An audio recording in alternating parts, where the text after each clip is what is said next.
Chapter 4, Mishnah 1. The first three Mishnahs of the chapter discuss cases where a Tevul Yom touches produce or food during various stages of the tithing process.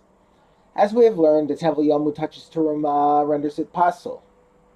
Terumas Meiser, which is the portion that a Levi must separate from any Meiser Rishon that is given to him and given to a Kohen, is also rendered pasul if a Tevul Yom touches it. Meiser Rishon itself, however, is the same as Chulin with regard to the laws of Tuma, and the touch of a Tevul Yom does not affect it. The Mishnah deals with the question of whether Meiser Rishon, from which the Terumas Meiser has not yet been separated, can be rendered pasul by the touch of a Tevul Yom. We now turn to the words of the Mishnah.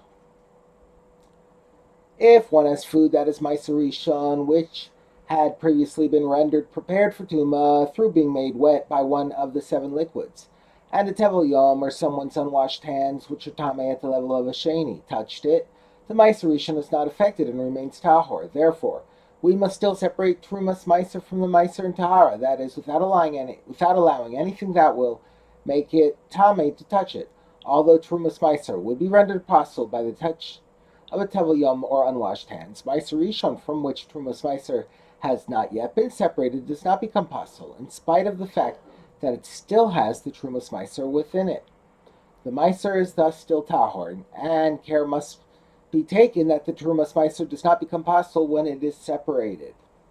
The Mishnah explains why this is so.